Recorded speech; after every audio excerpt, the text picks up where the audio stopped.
अंकित, सुमित और राहुल 3 भाई थे जिनका जीवन बहुत शानदार था। उनके पास बड़े बंगले, महंगी गाड़ियां और बेशुमार पैसा था। यह सब उन्होंने ऑनलाइन सट्टेबाजी और गेमिंग ऐप्स के जरिए रातों रात कमाया था। ये ऐप्स भारत में तेजी से लोकप्रिय हो रहे थे और तीनों भाई इसका भरपूर फायदा उठा रहे थे। लेकिन एक दिन सब कुछ बदल गया। सरकार ने देश में सभी सट्टेबाजी और ऑनलाइन गेमिंग ऐप्स पर प्रतिबंध लगा दिया।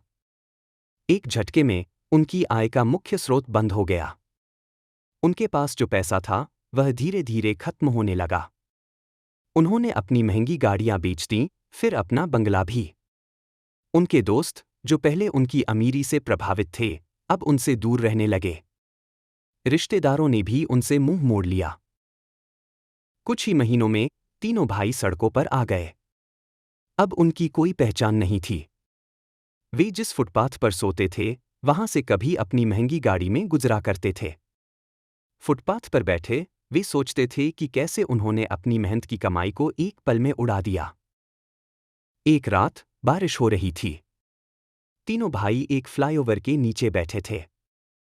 राहुल ने कहा, काश हमने उस पैसे का सही इस्तेमाल किया होता। सुमित ने कहा, काश हमने उस समय की पहचान की होती और मेहनत से कमाया होता। अंकित चुप रहा, उसकी आंखों में आंसू थे।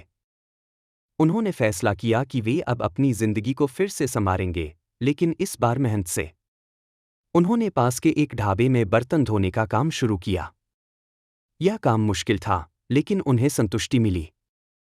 धीरे धीरे उन्होंने एक एक पैसा बचाया। वे जानते थे कि उनकी वापसी धीमी होगी, लेकिन वे तैयार थे। फुटपाथ से शुरू हुई उनकी नई जिंदगी में अब उम्मीद की एक नई किरण थी।